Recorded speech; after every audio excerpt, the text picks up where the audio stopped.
Hello guys! It's no secret that the most talked about games of this year is the Baldur's Gate 3. I've heard many good things about it, so let's take a closer look at this game, its story, gameplay, discuss its pros and cons, and in the end, we will determine whether it lives up to the hype or if it can be skipped.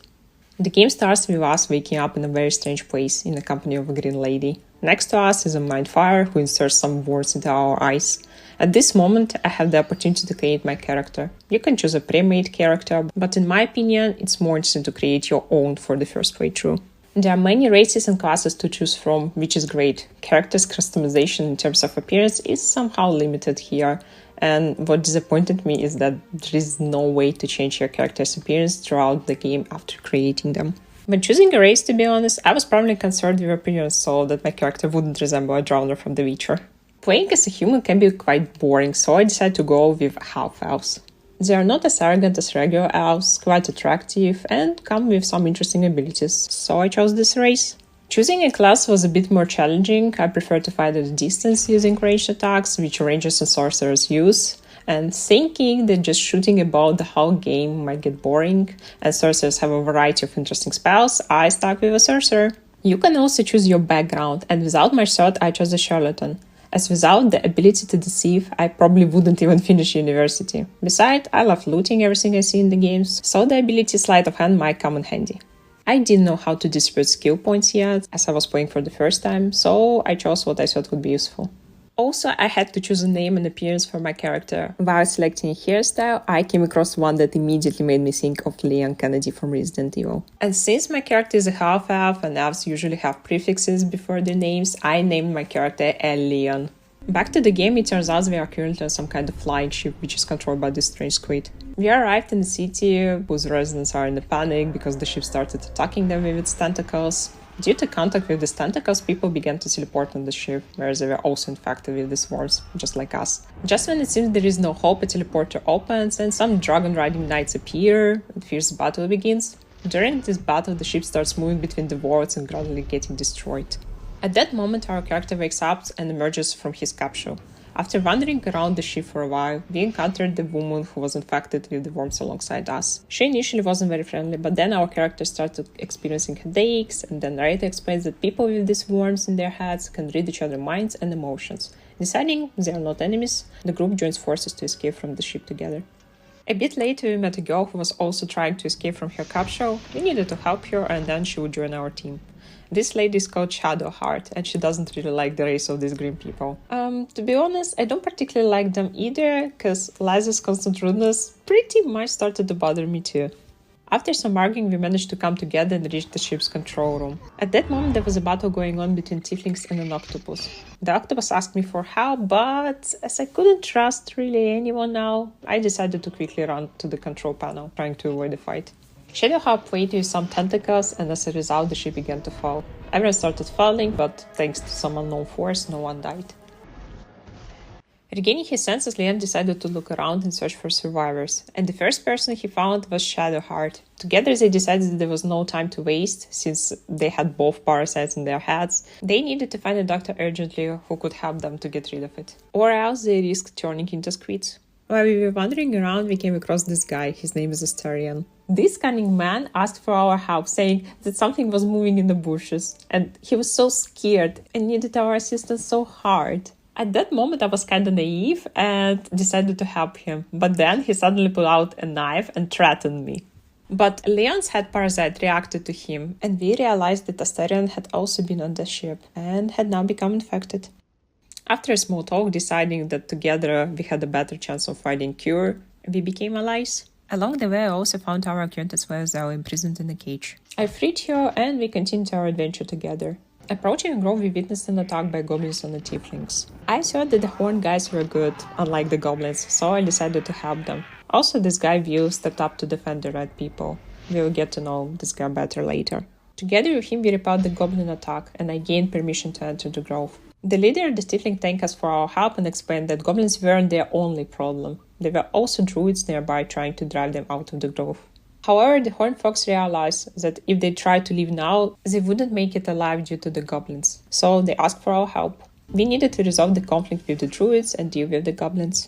I saved a tiefling child from the druids who were mistreating her, and I managed to make an agreement with them, promising that I would make sure tieflings leave the grove as soon as I resolved the issue with the goblins. The druids reluctantly agreed and even allowed me to meet their healer. During our talk with their doctor, I realized that she couldn't help us. She was surprised that we were still sane and hadn't turned into octopuses due to the parasites. During our conversation, Healer mentioned that she knew a smart druid who could help us, but the problem was that he had gone somewhere and disappeared. So we needed to find him. I passed all the information about the agreement with the druids to Zavor. He thanked us and said that if we wanted to help him to stop the goblins' invasion, we would have to kill 3 of their leaders. That way, by eliminating the leaders, the rest of them would stop attacking the tieflings. I agreed to help, but before leaving, I went to see Vio. As it turned out, he helps and defends people. He was also on the ship and infected by the parasite. Vio is known as a blade of frontiers, and his main goal is to exterminate demons. Currently, he is searching for a girl named Carla, who is a great warrior of some very dangerous devil, and Will wants to reach and kill her. Since we are both infected, I offered Will to join my team and work together on finding cure. He agreed and headed to my camp. By the way, the camp is a place where our team can rest, communicate with each other, and store various weapons and supplies. Important events also happen there affecting the game's plot, so we need to return there time to time. After talking to the Vio, a marker appeared on the map showing where Kalak, the warrior he is looking for, might be. I decided to find her. While we were searching for her, Lae'zel started flirting with Leon. I was surprised by this and asked her if I understood her correctly, but she was that serious. Just to make it clear for you, her behavior and appearance didn't make me to be want in the same team with her, let alone be close to her romantically, so I declined her advances and decided to replace her with a different companion when I could. Fortunately, I soon had a chance. I found Carol, who was engulfed in flames at that moment. The fiery girl quickly calmed down and we talked. As a guard, many people were hunting her because she was once a warrior of the devil Zerial, who forced her to fight against her will. Kalak managed to escape from Zerial, but ended up in the same ship like us, and obviously she was infected with the parasite too. She asked us to get rid of the paladins who were pursuing her under Zerial's orders. If we helped her, she would explain why her body was burning. Since only 4 people could be in a group at the same time, I left Lae'zel at the camp and made Kalak my companion. We found the paladins, and at first I tried to talk to their leader. He, however, wanted to deceive me and kill Kalak at any cost, so we had to fight. After defeating them all, Kalak explained that she was burning because of an engine that Zerial installed in the place of her heart. This engine allowed her to be a great warrior in a place called Avernus, but it wasn't meant for our world. Now it's overheating, posing a risk to Kalak's life. Her body is so hot that touching her would burn the skin, so she can't even hug anyone to express her gratitude, even though she would like to. This is so unfortunate because I like Karak as a character, so I decided to try to save her. But first, we needed to deal with the goblins. While I was heading to their camp, I encountered Raphael. Initially, he spoke in Aridas and then teleported us to his lair. It turns out that he is a devil. He attempted to convince my team to make a deal with him, promising to rid out the parasites in our heads. However, I'm not that easily fooled. I know that dealing with genius, devils, and bank loans is not a good idea. Regardless of their promising, you always end up being a fool. So I decided to refuse his offer, but Raphael persisted, claiming that I would regret my decision and come begging to him when I couldn't manage on my own. Yeah, sure, man. Back in our oath, Karlach expressly believes that we didn't make a deal with the devil, and confessed that all of them are tricky bastards. By the way, regarding companions' approval, the game has a relationship system. Throughout the game, we will make numerous choices, and each companion will react differently based on our decisions. For example, Astarion prefers deception, and your relationship with him will improve when you act as a scoundrel. On the other hand, Karlach appreciates when we help the weak ones and avoid excessive cruelty. So you can understand that she is a kind person, you know. After a while, we began experiencing visions provoked by the parasites in our head. In these visions, we saw the main villains of the game who desired some kind of artifact. Shadowheart used the mysterious thing and stopped all this madness. Once our mind cleared, we decided to speak with her and ask about the thing. What is it and how it works? Shadowheart mentions that she didn't have much knowledge about it, only that she needed to protect it and transport the artifact to Baldur's Gate. As I got it later, Shadowheart is a devoted follower of the goddess Shar, who is the goddess of the night engaged in an eternal fight with her sister Selûne, the goddess of the moon. This conflict has extended to the forests of these two cults, leading to mutual disliking. In general, the headquarters of the Scoutists are located in the city of Baldur's Gate, and Shadowheart's primary mission is to deliver the artifact there. The task is so secretive that the goddess herself erased some of the girl's memories, which will only return when she reaches the city. Throughout our journey, we often heard about Shadowheart's strong dedication to the goddess Shard, and her constant discussions about it eventually became annoying.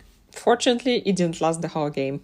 At the Goblin camp, I encountered 3 leaders, an elderly woman, a massive goblin, and an elf-like girl. I couldn't negotiate how to their attacks, but the lady suggested I join her to take down the grove.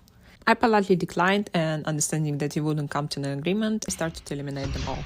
I also found a frightened man in their camp who was being forced to entertain the goblins. Believing it was the right thing to do, I allocated his cage and rescued him. I also discovered Halcyon, the druid hero I had been advised to find earlier to help me with the parasite. Unfortunately, Halcyon couldn't help me, but he suggested I look for a solution to my problem in the Moon Towers.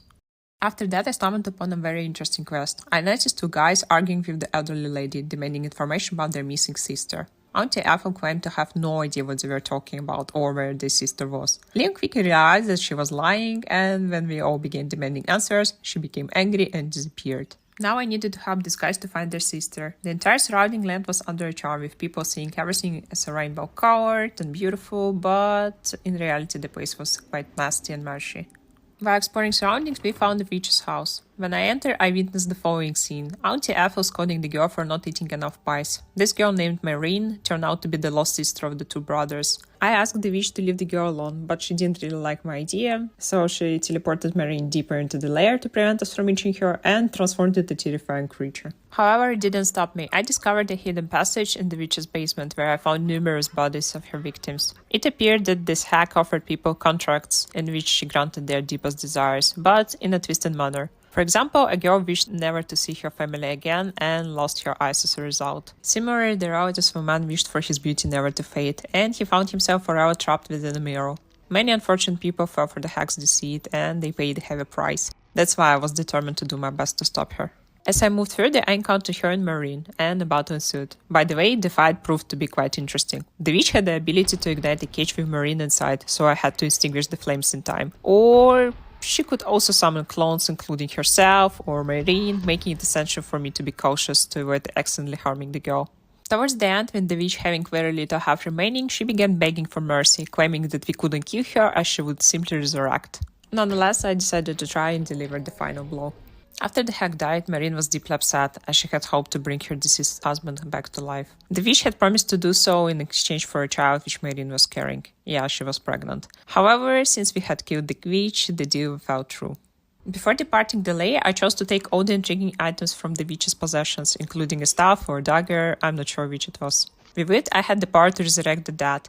I informed the girl about it, and she asked me to revive her husband. Here's what happened. The girl's beloved did return to life, but there was little benefit. He was no longer the same and was completely bound to the staff's owner, who he regarded as his master. Marine wasn't happy about it, but decided not to give up. She set out for the city of Baldur's Gate to seek a solution there. I handed her the staff since I had no need for her husband and wished her good luck. Quite an intriguing quest, isn't it? After that, I went back to the grove to tell the tieflings that the threat of goblins' attack had ended, and they could go and find a new refugee. Dala thanked me for this and suggested having a party to celebrate. Well, why not? During the evening celebration, everyone was having fun, and even Halcyon along with our newly rescued friend joined us. From this moment, you can start building romantic relationships with your companions. I was considering whom it would be interesting to romance. Asterion, he's cheeky rascal. Wezel, well, I've already mentioned my feelings about her. Shadowheart is a bit of fanatic, not really my type. Halcyon and Vil didn't interest me much, so my choice fell on Karlach, a strong and cheerful girl with a complicated past who can be sweet and loving if you get to know her better. Unfortunately, I can't really interact with her in a romantic way yet, because she would literally burn Leon. But nonetheless, I decided to wait for her and work on solving her overheating problem as soon as possible. The next day, Halcyon approached our group to discuss the Moon Towers. He explained that reaching them would be quite challenging. There are 2 paths, but neither is easy, so we decided not to waste time and set out on our journey. Prior to our departure, I visited the blacksmith, who managed to make some improvements to Karlach's engine. He did it with the help of the infernal irons that I found during my adventures. The heat subsided a bit, but Demon said not to feel too happy about it because the problem wasn't entirely solved. Blacksmith promised to think of how to help us in the future, but for now, we couldn't do anything more. On our way to the Moon Towers, we stumbled upon a man who had a ship in his possession, which we urgently needed to continue our journey. We borrowed his ship and sailed to the underground city of Greenforge. It's inhabited by various cultists who worship the goddess Absolute. People with parasites in their head are called true soul hair. I pretend to be one of the 4 of the Absolute, and they allowed it to pass. After this underground city, my path led through the Cursed Lands. Not a pleasant place, so I ran through it as quickly as possible and reached the first major settlement, which is protected from the curse that affects these lands. At the entrance to the settlement, an elf-like girl stopped us as she realized we had parasites in our heads. Her name is Jaheira, and she's a very important character in this game, as well as in the previous parts of Baldur's Gate. Leon tried to convince us that we weren't a threat, but at first she didn't believe us. But then one of the tiefling approached us, the one I had met before in the grove, and convinced Jaheira that we were good people who could be trusted. She believed and offered to talk to us later. As it turned out, all the tiefling from the grove had relocated to the settlement, which means that Blacksmith Demon is here now too. I found him in the perfect time, as he just figured out how to make the coward skin stop burning others upon touch. He forged something out of the infernal iron once again, and finally Karlach felt better. The girl was really happy, and Leon too. So they shared their first kiss, tasting the effectiveness of blacksmith work. But unfortunately not everything was smooth. Damon said that he couldn't completely fix Karlach's engine. It's too hot for this world. If the girl doesn't return to awareness, she will eventually die.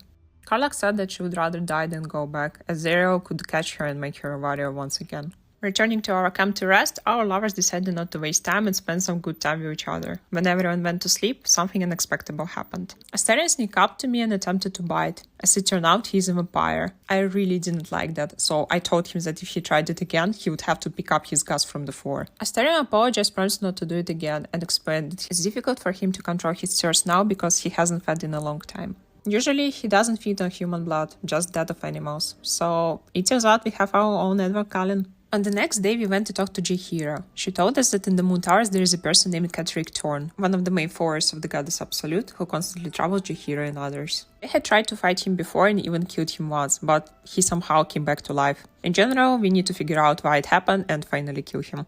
Here, Jaheira also has a good sorcerer friend named Isabel, who casts spells on the settlement to protect it from the curse. She decided to help us to get to the Moon Towers by making us invulnerable to the curse, so that we could walk on these cursed lands without taking damage. While we chatted with her about the Moon Towers, someone flew into our room. This guy used to be on Isabel's side, but now he has switched sides and works for Catterick Thorn. Wants to take Isabel, and we need to stop him. With the help of Jaheira's people, we quickly dealt with the enemies. Isabel tanked us, and we decided to head to the Moon Towers. On the way to these towers, we will encounter Catterick Thorn brothers and sister. Each of them is interesting in their own way, and they are kind of mini-bosses of this area. They can be defeated not only by strength, but also by some trickiness. For example, this crazy guy who teaches his nurses to operate suggests that we undergo a parasite removal operation. But since I don't trust him much, I told him that his assistants don't seem ready to treat people, and they should practice a bit more. And the best would be if they would practice on their master. He agreed and his nurses killed him. The next brother turned out to be the local bartender. He's quite friendly, offering us a drink and asking for stories. I agreed because it's better than fighting him, but I didn't actually drink his beer or whatever it is, I just pretended to. So I told him stories, he kept drinking, and in the end he drank that much that he burst. Feel sorry for him. The last mini-boss was Gerigon Thorn, the local tax collector obsessed with money. As far as I know, you can also deceive her by claiming that you were sent to replace her, which would lead to her death, but I messed up a bit and had to kill her. In these lands, we also came across the Shrine of Shar, and from this moment Shadowheart's story continues. She doesn't remember much about herself, but she shares with us why she became so devoted to the goddess Shar. Once, when Shadowheart was still a child, she got lost in the forest, and wolves attacked her. But then followers of the goddess Shar appeared, saved her, and took her in. In general, she had been living with them, learning from them since then, and feeling grateful to them for her salvation. To try, we have to pass trials to proceed further. There I met a guy named Balthazar, his advisor to Catterick Thorn, and just by looking at him you can sense that he can't be trusted. So Balthazar thought I'm a true soul, and like him a follower of the goddess Absolute. I didn't argue with him because I tried to avoid battles when possible. He asked my team to find some relic that is very necessary for Catterick Thorn. Well, no problem man, we'll find it, but better question, will we give it to you? There was no such agreement. It's time to pass trials. The first trial was to walk across a bridge made of invisible platforms that disappear when you come close to them. Since I have memory problems but my jumping length is upgraded, I decided to use it and quickly reach the first sphere with a couple of jumps. We need to collect 4 of them. The second trial was to sneak unnoticed by passing traps and enemies through a small labyrinth. It was easy. The third trial was a battle with my own copy, and there were no difficulties with it either, as my clone missed his attacks constantly. To get the last sphere, I had to suffer a lot because it was a room with a bunch of enemies. The most brutal ones were the huge ogre, capable of literally one-shotting me, and the cat with numerous powerful attacks, but fortunately after several attempts I managed to get the last sphere. After the battle was over, I was so overjoyed that I almost forgot to finish off the cat. Sweet dreams, sweetie! With the help of the spheres, I reached the sanctuary where I prayed and Leon and his team were teleported to another dimension. There our guys met Balthazar again and the girl he held captive. This lady turned out to be the Night Song, and it's her powers that sustain Hedrick Thorn, making him immortal. Now we need to make a choice, join Balthazar or save Night Song. Since I'm not really a villain, though it's hard to call me a good person, I decided to kill our scared-faced friend and free the girl. We killed a lot of enemies, and Kalak, being the loveliest, finished off Balthazar. Now we need to decide what to do with Night Song. The girl is the servant of the goddess Elune, same one who is in a conflict with the god Ashar, and as you remember, Shadowheart is on Ashar's side. So she wants to kill the captive girl. Since Leon wasn't a follower of any religion and he thought clearly, he tried to convince Shadowheart not to kill Night Song. It wasn't easy, as the girl kept talking about it being her duty. But then Night Song suddenly says that she knows everything about Shadowheart's life, that Char is using her and Shadowheart is just a girl lost in the forest, a girl frightened by wolves. Then Shadowheart begins to have doubts about following orders from her goddess, and if Leon asks her not to kill Night Song too, the girl will throw down her weapon and agree to spare her. Okay. A bit of a strange turn, considering that a minute earlier Shadowheart told Leon that if she had to kill him to fulfill Shadow's will, she would do it. And here, after a couple of phrases from Night Song, she completely changes her decision. A strange turn for a fanatical worshipper of her goddess, isn't it? Well, whatever. We freed the captive girl, she took on the form of Luna from Dota 2, thanked us for saving her, and flew off to fight Hedrick Thorn. Now it's time to head to the Moon Towers and participate in a battle. But we are right here, Jihir and her faithful warriors were already waiting for us. She gave an inspiring speech that it was time to punish villains, to avenge the fallen friends, so everyone was inspired and rushed into battle. After defeating the entire army of Hedrick Thorn, we headed straight to him. Before the fight with this man, you can talk. It turns out he is Isabel's father and serves some deity because it once resurrected his daughter in exchange for eternal loyalty. Since Kendrick wanted Isabel to leave, he agreed to the deal, and now he cannot do anything about it, so we have to fight him. The old man started casting various spells, and the artifact which three of main villains are looking for saved our team from death. We almost defeated him, the old man summoned some tentacles, knocked out Night Song, and left with her body. Following him through the portal, my team found themselves in some disgusting intestinal place. And before I tell you what's happened there, I should tell you a little bit more about one character. Remember Will? He joined our team after I helped the tieflings in the grove at the beginning of the game. So once he saved the city of Baldur's Gate from some villains trying to destroy it. But he lacked the power to do it alone, so he made a deal with the Dio to get more strength. After defending the city, he was forced to serve her. Once while resting in the camp, we were visited by this demoness, her name is Mizora. She reminded Will of his contract and, as a constant reminder of it, rewarded him with horns.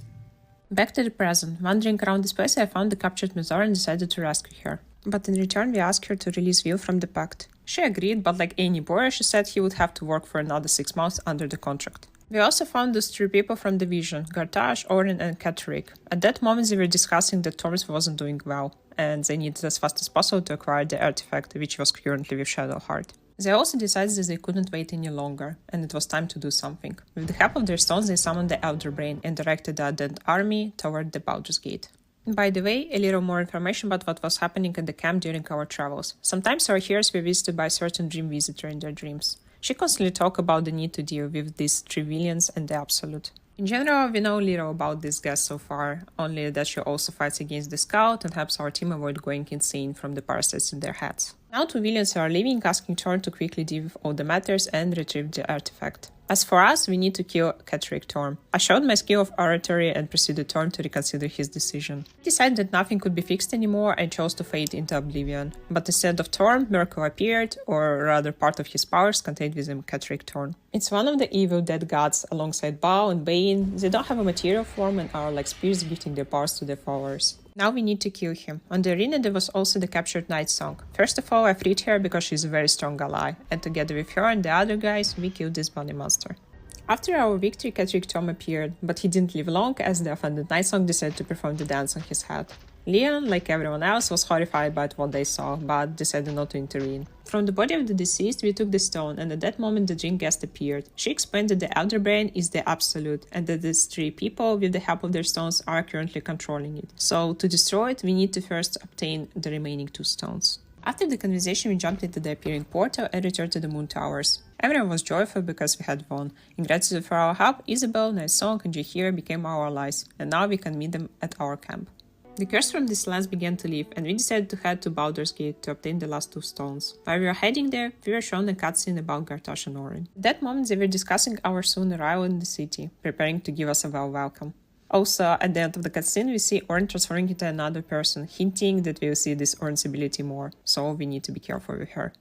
When our team reached the outskirts of the city, they decided to set up camp and rest for a while, but their sleep was quickly interrupted by an attack from some bandits. These attackers were Githyanki and there were many of them. I decided that it was pointless to fight them, so we jumped into the portal from which they came and arrived in another dimension. There we saw many of those Githyanki fighting an octopus. These people were trying to free their prince from captivity, and this creature calling itself the Emperor was trying to stop them. Realizing he couldn't handle it alone, the octopus asked for help from my team. At first, I was about to refuse him. However, as it turned out, this Emperor is a dream guest who took on the guise of a human to make it easier for Leon to trust him. After asking some clarifying questions, I gathered that he wasn't lying and decided to assist him. After dealing with Githyanki, the Emperor told us about himself and his past. A long time ago, he was an ordinary adventurer, very ambitious, and wanted to collect as much money as possible. For what purposes we will learn later. During one of his adventures, his path led to the Moon Towers, where he was captured by the octopuses, or elites as they are called, and transformed into one of them due to a parasite. After that, he served Absolute for many years, but one day he managed to escape and start a new life. The Emperor went to Baldur's Gate, where he established a relationship with Belin Stelmane, and together they created the Knights of the Shield organization, the largest trading enterprise in Baldur's Gate. Everything was fine until Gartosh realized that the Emperor was an illithid. He captured the octopus and returned him to the service of the Elder Brain. Later, our friend was assigned a task by the Absolute to find the artifact. When he found it, his mind cleared, he regained his freedom of will, and successfully escaped from the Absolute once again. Now he wants to join us in stopping the Absolute cult. Regarding the Githyanki princess, I understood that the Emperor keeps him captive for a reason. By utilizing Orpheus' power, he can shield our team's minds from the influence of Absolute. Also, this octopus mentions that he has been observing Leon for a long time and believes that it would be great to develop the powers of his parasite, so in the battle with Gartosh, Orin and the Absolute, we would have a better chance of winning. However, acquiring this power will turn our boy into illicit. I wasn't fond of this option, so I politely declined, but the Emperor persisted in trying to persuade Leon. I didn't want to offend our friend and destroy his gift, so I told him that I would keep it, and if I changed my decision, I would definitely use it or give it to my teammates. But, of course, it was a lie, I would never do such a thing. Upon arriving in the city, we met a guy who asked people to visit their circus. Seeing Karlach's reaction, I understood that it should be really interesting, so we decided to visit this place. There were so many traders selling various unusual goods and a genie. He suggested that I spin the wheel, and if I won, I could get some super cool prize. I immediately understood that it was a money scam, but still decided to try it. Of course, I was deceived, but Leon noticed that during the rotation of the wheel, the guy's beard was suspiciously sparkling. Realizing that I couldn't win honestly, I decided to trick the genie. Recalling that Leon had the skill of picking pockets, I circled behind the genie and found the ring in his pockets in which he cheated. I took it for myself and eventually won. Our mate didn't like it, he got angry and teleported me to some Jurassic Park, where I had to fight dinosaurs. But quickly finding the teleport, I managed to return. Also, in the circus, our team met this lady. She offered Leon and Karlach to undergo trials and find out if their love would live forever or if it was doomed. We agreed, and now Leon has to answer 3 questions to prove that he knows his beloved woman well. The first question: whom does Karlach hate the most? Zero, of course, because she replaced the girl's heart with an angel, causing Karlach to suffer now. The second question: what is the perfect day for Karlach? The first 2 answers were immediately discarded, as I believe only Shadowheart would like such activities, but not my cheerful little devil. So I chose bashing bodies and sex. The last question usually asked during a job interview: what will Karlach be doing in 10 years? All the options were strange, so I chose something more or less optimistic: living in a village and having children. Leon answered all the questions correctly. Karlach was very pleased with this, but a little later, everything didn't turn out so rosy. This lady turned out to be Orin. She first bullied our couple and then declared that she wouldn't leave us alone, continuing to sabotage all our plans. Well, that's actually what she was doing. Orin constantly assumed the guise of different people, including my companions, creating an atmosphere of mistrust, as anyone could potentially be Orin. That's why I decided that we needed to kill her as fast as possible. Before finally leaving the circus, I decided to watch the last performance. This clown is called Dribbles, and he called Leon onto the stage to participate in the show. I wasn't really happy about it, but I didn't have a choice. Dribbles said that Leon is special and he has a message for him. With the words "Prize the Absolute," the clown and his assistants attacked Leon. It turned out to be an ambush of shapeshifters, like Warren, who can take on the appearance of other people. We quickly dealt with them and moved on. As we found out later, there are murders happening in the city and a flying elephant is investigating them. From a conversation with this woman, we learned that Valerie doesn't really want to deal with all of this, so we decided to take the investigation into our own hands. In the attic of one of the houses, I found a secret room and a note with the names of the planned victims of the killer. I passed this information to the elephant and so that I could continue the investigation. He gave me a pass to the city center, which was close to me until that moment.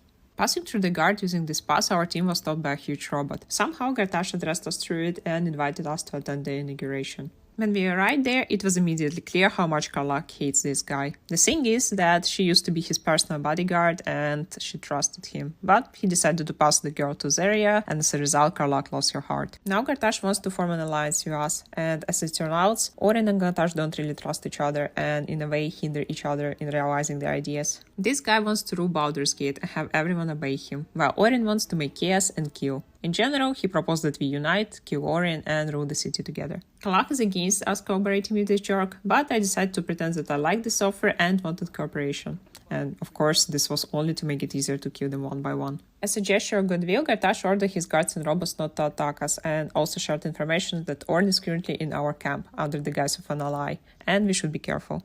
Before we went to look for Orin, Karlach asked Leon to spend time together and go to dinner in the city. We dressed up and went on a date. After eating and having a drink, the guys began to talk heart to heart. Karlach said that she loves Leon very much and is really glad that these feelings are mutual, because as long as they are together, she feels that they can overcome all difficulties. The guys had an intimate moment, and returning to the camp, Karlach continued to fantasize about what it would be like if she didn't overheat and could live a very long time together with Leon. In the end, the girl shared that what hurt her the most is that she was able to find her love only shortly before her death. Because of this conversation, Karlach became very sad, and so did I, and Leon. A bit later in the camp, Weza approached me and brought a girl whom we had sheltered earlier. She believes that this child is Orin, who is spying on us, so she suggested killing her. Leon didn't allow her to do that, as we couldn't know for sure who the imposter was. Weza did not like my decision, she got mad and transformed into Orin.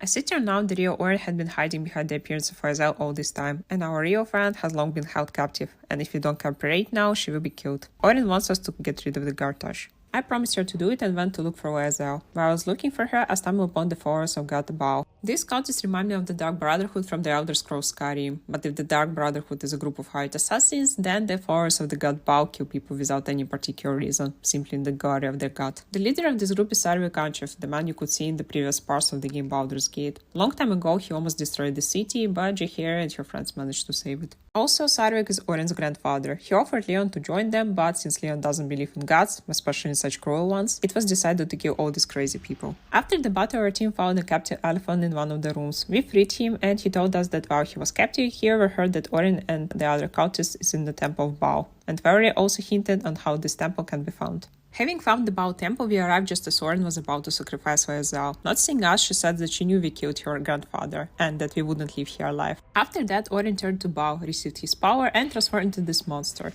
After defeating her, we rescued Weza and obtained another one of the 3 stones needed to defeat the Absolute. Deciding not to rush to finish the game, I went for a walk to explore the city, and it was worth it. In one of the houses, I encountered a group of people affected by a hack. Remember Marine, the girl who tried to resurrect her husband with the help of a witch? Well, she's still looking for a solution to her problem. We can find the girl here on the 2nd floor, but someone enchanted her and her appearance has changed a little bit. Not seeing a suspicious laughing toad in the same room, I dispelled the enchantment and Marine was saved. As it turned out, the lizard was on the same side with the hack, so he decided to attack us, summoning some crabs for help. We quickly dealt with them, and after that the girl told us that she couldn't find a way to bring her husband back to life, and that the witch had returned and now residing in the city and tormenting many people. Recently she stole a child from a woman, and it would be cool to help her. Marine also shared that she found a way to permanently kill the witch, so that she wouldn't resurrect anymore. Having received the potion recipe, I went to look for Hexlayer. I didn't have to search for long as I found it in the basement of one of the taverns. The problem was that she swallowed the kidnapped child, and if we killed the monster, the kid would also die. After quickly creating the potion, I threw it at the witch. She spat out the child, and finally I managed to defeat her. The girl returned to her mother, and Marine also became free, but her husband couldn't be brought back to life. Leon advised her to leave the past behind and start living anew. The girl agreed. Happy end.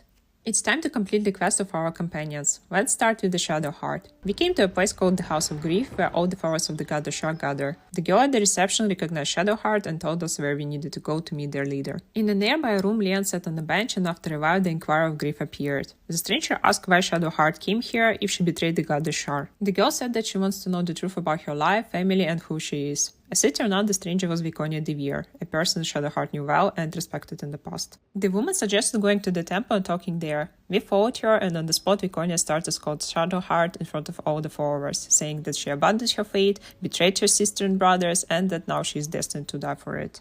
We were obviously against this, so we had to fight. Temper transformed Viconia into a ship. We first dealt with everyone else and then with her. Defeated Viconia Devere revealed that Shadowheart was tortured, tested, and had her memory erased so that she could become the right hand of the goddess Shar. The girl said she didn't care about all that, she just wants to know where her family is. Viconia says that Shadowheart's parents are here in the temple, and that in the past while undergoing training, Shadowheart often visited them. She was forced to torture her parents, after that the goddess always erased her memory, and the girl was going through it over and over again. After getting answers to all her questions, Shadowheart went to look for her family, and Leon was told to deal with Viconia wherever he thought was the best. Oh yeah, I definitely know what will be the best for her. Sleep well, Devere. While we were looking for the girl's parents, we met her old friend with whom Shadowheart used to spend a lot of time. Unfortunately, due to erased memory, the girl doesn't remember her, but Nocturne's memory wasn't erased, so she told us that Shadowheart has always been a kind girl, defending friends and animals. Going a little further, we found Shadowheart's parents. As it turned out, the girl's real name is Genevieve. Everyone is glad that the family has reunited, but then the goddess Shar herself appears and says that no matter what the Shadowheart does, she will not live here with her parents. So she has to make a difficult choice, break her ties with Shar and then her parents will be free but die, or not sever their ties and her parents will survive, but she will still suffer from the influence of Shar. Shadowheart's parents ask Leon to help the girl make the right choice, and together we decide that it's better for everyone to allow her parents to rest in peace and Shadowheart to live on. The girl releases them, they turn into two moon moles, which will carry the light of Saloon and guide those in need.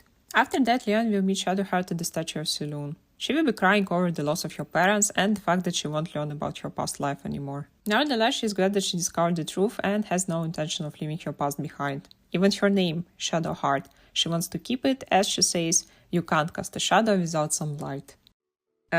Cringe, but okay, finally it's over. That's really how I felt during the entire quest.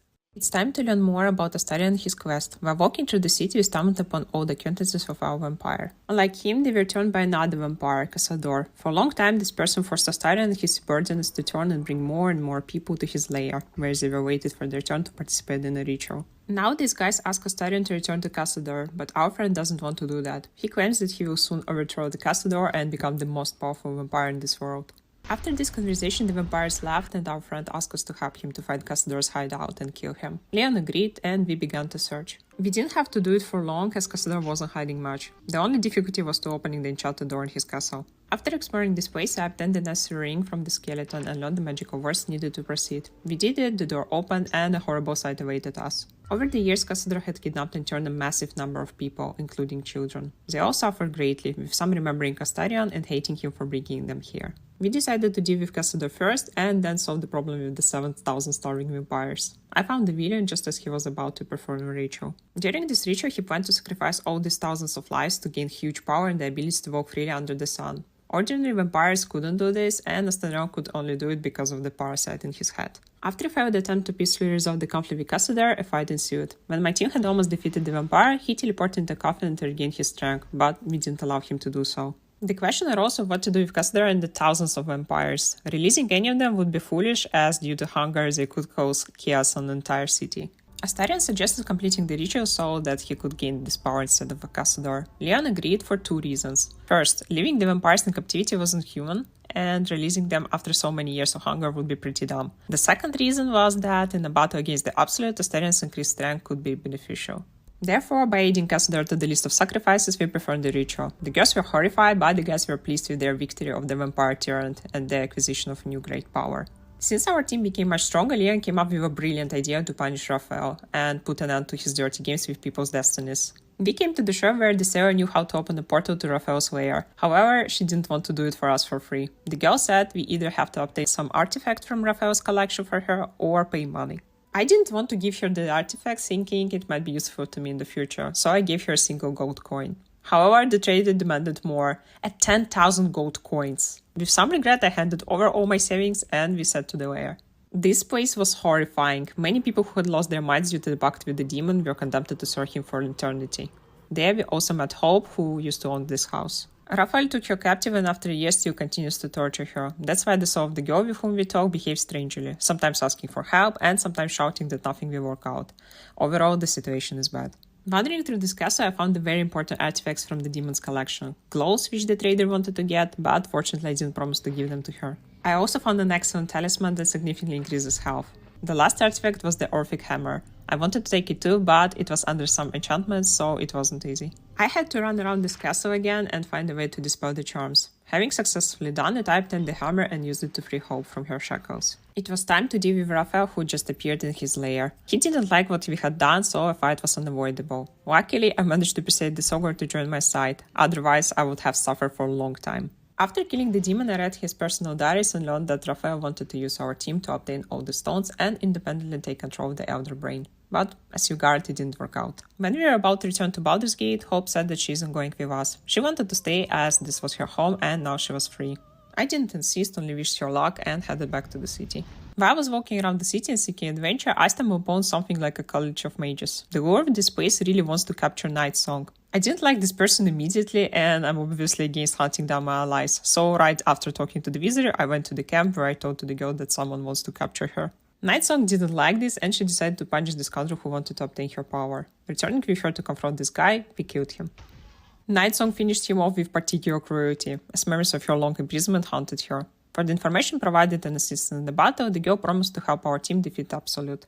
Now it's time to gather more allies for the final battle. I decided to help Jaheira find her old friend Minsk. He, along with her, saved Baldur's Gate many years ago, proving himself a loyal and good companion. To find this guy, we sought help from Jaheira's old acquaintance, Knifefinger's Skin. She told us that she heard Minsk joined a group of people worshipping Absolute. None of us could believe it, so we gathered information from others on how and where to find Minsk. As it turned out, the group he was with planned to rob a major city bank soon. Upon learning this, we headed there. After obtaining access to the vault, we went down and witnessed the following scene. Minsk, along with other villains, was robbing the bank. I hoped that seeing Jaheira would change his mind and make him join us, however, it wasn't that simple. Minsk believed our Jaheira was a shapeshifter and the real Jaheira was already part of his group. Without letting us explain, they disappeared together. Realizing that Minsk had been deceived, we decided to find him and eliminate the impostor posing as Jaheira.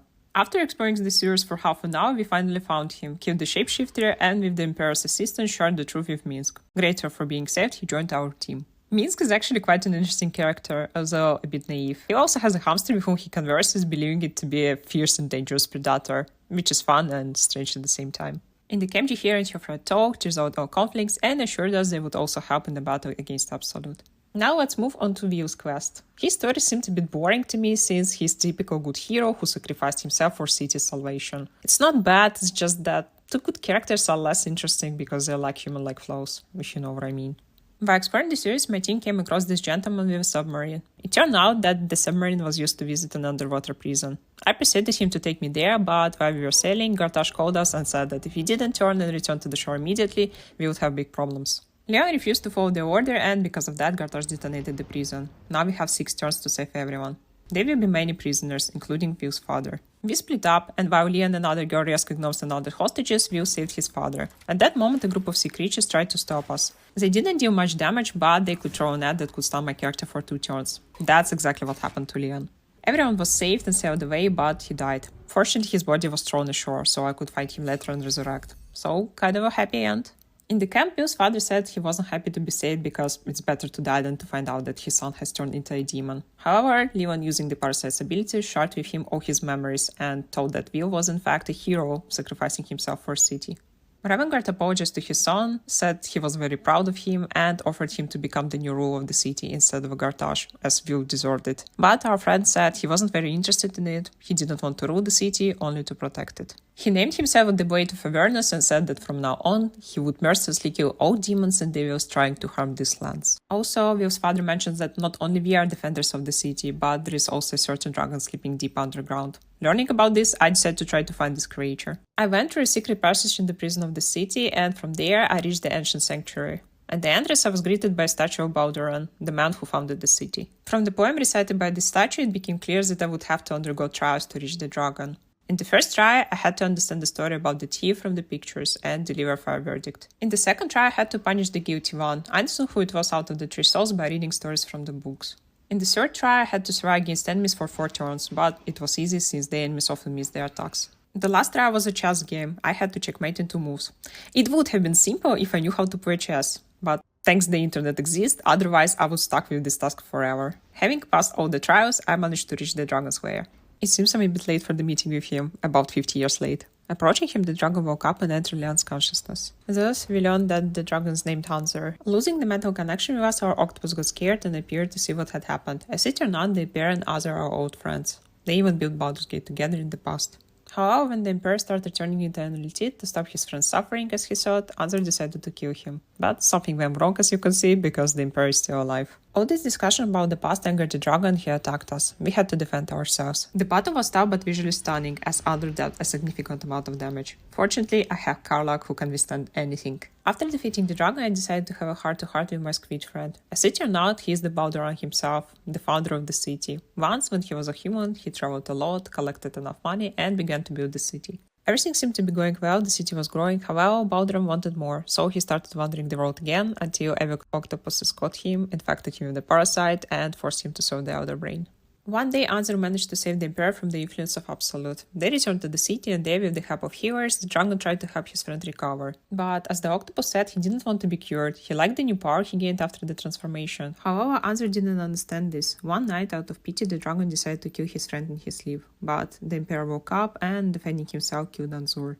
That's the story. Now it's time to kill Gartash. In his fortress, we first killed all his assistants and then reached him. Upon seeing him, Karlach immediately flew into a rage, saying that she couldn't even find the right words to describe what a Jack Gartash was. After all, he betrayed her and handed over Zariel, and now she's ready to kill him. Leon didn't try to stop her, just said goodbye to Gartash. As for me, the battle with him was even easier than with Anzor. Only 2 of the team members almost died, so it's still a sign of success. After Karlach delivered the final blow to Gartash, she had a breakdown, realizing that she felt no joy from finally avenging him. Just watch this scene. He's dead. And he's no fucking sorrier now than he was before. What was the point? I'm still dying. I'm dying. I'm going to die. It's really a sad moment, even gave me a lump in my throat. In short, Karlach understands that even after all the hell she went through while serving Zariel, there is no happy ending waiting for her. Wherever she does, it won't change. After that, the girl leaves, asking to give her time alone. Sometime later, the Emperor appeared, saying that since we now have all the stones, we need to act quickly and finish off Absolute. But I couldn't leave Karlach without support. Believing that saving the city can wait, I went to the camp to talk to her. Nothing left from cheerful Karlach, and although she tries to show that she's okay, her voice reveals that she's very sad. The last thing she asked Leon was to be with her when her time comes to an end, because she feels that when her beloved is with her, she can do anything, even die. Of course, Leon agreed, and gathering everyone together, we went to fight Absolute. The path to the Elder Brain turned out to be quite distant, but in the end we found it. When the 3 stones from the 3 fallen bosses combined, Absolute appeared, calling us losers. Everything that happened to us was her plan. She allowed the Emperor to escape, and she wanted us to destroy Torm, Orin, and Gartash, because she wasn't completely free because of them. Yeah, such a plot twist. Leon tried to use the power of the stones and attack the Elder Brain, but it was all useless. When the Absolute decided to deliver a devastating blow to our team, the Emperor appeared and saved us, transporting us to another dimension where the Prince Orpheus was imprisoned. Meanwhile, the Elder Brain soared into the air and, along with all controlled entities, attacked the city. Squid told us that the chances for our victory against Absolute are slim, but Leon can transform into an elite and in this way gain great power. I didn't like this option, so I declined. The Emperor also said that it's possible to absorb the power of Orpheus using the stones, and thus the chance for victory will increase. I allowed him to do it, and we set out to save the city. Upon arriving, we entered the tavern where all my allies were, whom I helped throughout the game. Here were Nightsong and Isabel, Will's father and Flying Elephant, and many others. Leon delivered an inspiring speech, something like, "Let's go kick some elite's butts and together destroy Absolute." And with this mood, we rushed into battle. Pushing through hordes of enemies, we climbed one of the branches of the Elder Brain and reached the top. In the center of the arena is the crown, and only with the help of the stones, we can open the portal directly to Absolute and destroy it there. Now the whole team must protect the squid from the dragon, numerous tentacles, and clones of our heroes while he tries to open the portal. Also, after 4 turns, reinforcements will arrive for the enemies, so we should leave the place as fast as possible. We managed to do this, and here's the Absolute. While we were fighting, we lost a couple of people, but don't worry, they didn't die completely. On the last turn, I finally managed to destroy Absolute. Parasites in the heads of all infected die, elites lose their power, and so the residents of the city begin successfully to fight back. The defeated Elderman falls into the water and thus the city was saved. Everyone is happy, even their peers, says we are excellent allies. My friends suggest celebrating the victory, but then Karlach feels unwell. She realizes she's dying, and then Will says that we need to return urgently to the dimension where Zariel is. Karlach doesn't want to do it, but Will and Leon saying that they won't leave her and will go with her to Avernus to prevent Zariel from getting her hands on Karlach again. The guys teleport, Karlach feels better, and after lighting a cigarette, they all together go to kill the approaching enemies. Credits roll. In the scene after the credits, we see a guy, a kind of merchant that I had in my camp throughout the game. He never played a special role, just an NPC who could change my character's class during the game or give a temporary mercenary as an assistant. So he stands some temple in front of the fresco with the dead cruel gods who gave their powers to Orin, Catterick, and Gartash. Witcher says that these gods are stupid, they were outplayed, and overall they suck. And he leaves. The end.